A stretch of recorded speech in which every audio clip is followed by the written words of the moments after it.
আজ দেখা করতে যাওয়ার পথে ওর জন্য 10টা লাল গোলাপ কিনলাম টালিগঞ্জ মেট্রোর সামনে থেকে। দাম শুনে তো আমার রেটিনায় সর্ষে ফুল। অন্যান্য দিন যে গোলাপগুলো মাত্র 5 টাকা করে নেয়, আজ সেগুলোই 30 টাকা। এই নিয়ে 10 বছর হলো আমাদের সম্পর্কের। মহারানীর আবদার, বছরের সঙ্গে সঙ্গে গোলাপের সংখ্যা বাড়াতে হবে। তার মানে এই পরের বছর 10টা, আর আজ থেকে 40 বছর বাদে 50টা। এটা আবদার না গভর্নমেন্ট নোটিশ, মাঝে মধ্যেই গুলিয়ে যায় আমার।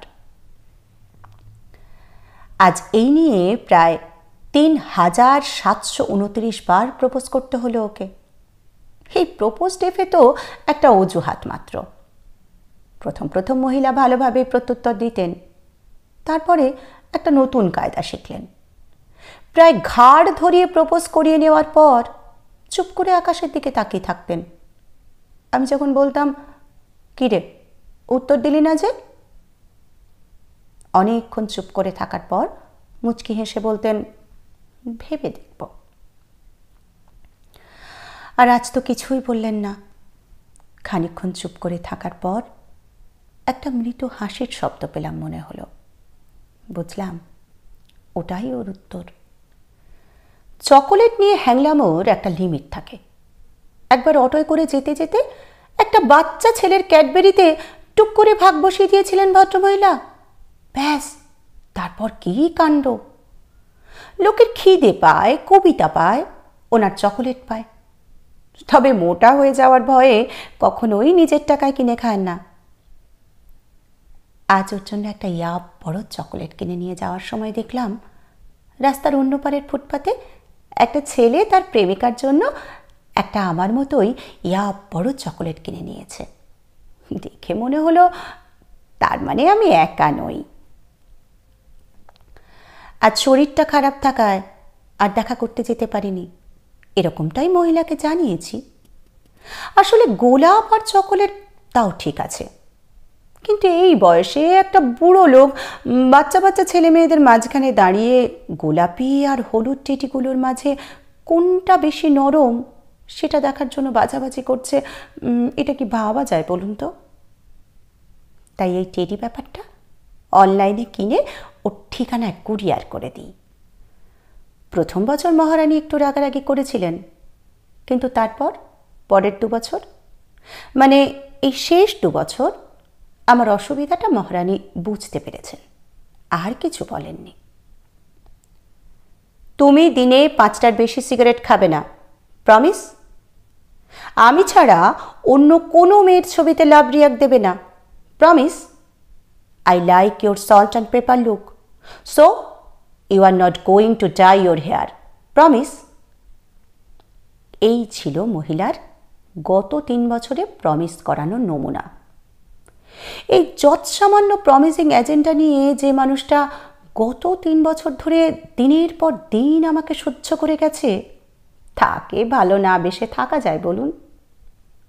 তাই আজ আমি আগে ভাগেই বলে দিলাম, প্রমিস, তুই যা বলবি আমি তাই করব। শুনে মহিলা এতটাই হতভম্ব হয়ে গেলেন যে ঠোঁট থেকে আর কোনো কথাই বেরোলো না। আজ একটা সিকিউরিটি গার্ড আমাদের দেখে কিছুক্ষণের জন্য থমকে গেছিল। মহিলার বরাবরের অভিযোগ আমার উচ্চতা নিয়ে। আমি যখন ওর পাশে হাঁটি তখন নাকি আমাকে ওর জেঠু বলে মনে হয়। আমাকে জড়িয়ে ধরলে ওর মনে হয় উনি পাহাড়ে ওঠা প্র্যাকটিস করছেন। আজ ভদ্রমহিলাকে জড়িয়ে ধরতে হলো একটা বিশেষ কায়দায়। অবশ্য আর কোনো উপায়ও ছিল না। ঠিক সেই সময় ওই সিকিউরিটি গার্ড ভদ্রলোক এসে হাজির। উফ, আর সময় পেল না আসার। এই ব্যাপারটা না ভীষণ ব্যক্তিগত। তবু আজ পর্যন্ত যতবার ভদ্রমহিলাকে চুমু খেয়েছি মনে হয়েছে বুকের ভেতর কেউ যেন দামামা বাজিয়েছে। আজও তার অন্যথা হলো না। শুধুমাত্র সিকিউরিটিটা এসবের মাঝখানে এসে পড়ে আরও একবার আমাদের দেখে অবাক চোখে তাকিয়ে রইল। কাউকে বোধহয় আগে এইভাবে চুমু খেতে দেখেনি। কি করব? মহিলা যে মাটির নিচে কফিনের মধ্যে দিব্যি শুয়ে আছেন, চুমু খেতে গেলে আমাকে তো ঠোঁটটা মাটিতে ঠেকাতেই হবে। গতকাল জড়িয়ে ধরার পর মাটি থেকে উঠে দেখি সমস্ত জামায় ধুলো লেগে আছে। এই সিকিউরিটি গার্ড ভদ্রলোক নির্ঘাত আমাকে পাগল ঠাউরেছেন। অনেক লোকের মুখে শুনেছি, যার কেউ নেই তার ঈশ্বর আছেন। তবে আমি মনে করি, যার কেউ নেই তার অপেক্ষা আছে। আর এই অপেক্ষাই পারে সারা জীবনের মতো আলাদা হয়ে যাওয়া দুটো মানুষকে এক আকাশের তলায় সামনাসামনি দাঁড় করিয়ে দিতে। গত 8 মাস ধরে তুমি আমার পাশে নেই, কিন্তু আমার থেকে অনেক দূরে মাটির নিচে যে তুমিটা চুপ করে শুয়ে আছে, আমি জানি সে অপেক্ষা করছিল এই 7টা দিনের। এই 7টা দিন কারো চোখে লোক দেখানো, কারো চোখে আদেখলাভনা, কারো চোখে কলোনিয়াল হ্যাংওভার। আমি মাঝে মাঝে বিরক্ত হতাম এই 7টা দিন আসলে, কিন্তু আজ তুমি যখন আমার পাশে নেই, তখন বুঝতে পারলাম এই 7টা দিনের মাহাত্ম্য।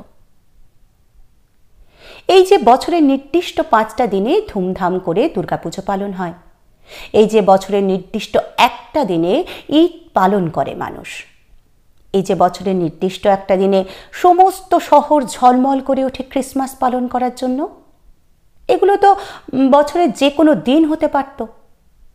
কেন হয় না? কারণ তাহলে অপেক্ষা নামক শব্দটাই চিরতরে মুছে যাবে উৎসবের অভিধান থেকে। আমরা যারা ভালোবাসাকে একটা ধর্ম হিসেবে মেনে নিয়েছি, তাদের কাছে এই 7টা দিন একটা ধর্মীয় উৎসব। ছোটবেলা থেকে আমি কোনোদিন ডায়েরি লিখিনি। গত 7ই ফেব্রুয়ারি রাতে প্রথম লিখতে বসেছিলাম। তাই গত 6 দিন যা যা লিখেছি সেগুলো পড়ে হাসি পেলেও সেটা সংবরণ করার চেষ্টা করো। আজ এই পাতাটা এখানে বসে লিখছি কারণ তোমার ইচ্ছে ছিল আমাকে প্রেমপত্র লিখতে দেখার। এই লেখাটা শেষ হওয়ার পর ডায়েরির 7টা পাতা রেখে যাব এখানে। সাথে নিয়ে যাব এমন একটা ডায়েরি যাতে চাইলেও কেউ এই 7 দিনে কোনো দাগ কাটতে পারবে না। আবার এভাবেই পরের বছর এই দিনে একটা ডায়েরি হাতে নিয়ে বসবো তোমার সামনে। যাওয়ার সময় রেখে যাব আরও 7টা পাতা। ততদিন অপেক্ষা করো, কেমন? By the way, security guard ভদ্রলোকের সাথে আজ ঢোকার মুখে দেখা হলো। কাল ওইভাবে কফিনে ঠোঁট ঠেকিয়ে রাখার কারণটা জানার পর টানা 5 মিনিট জড়িয়ে থাকলেন। তুমি ছাড়া এই প্রথম কেউ আমাকে এতক্ষণ জড়িয়ে থাকলো। হিংসে হচ্ছে না তো?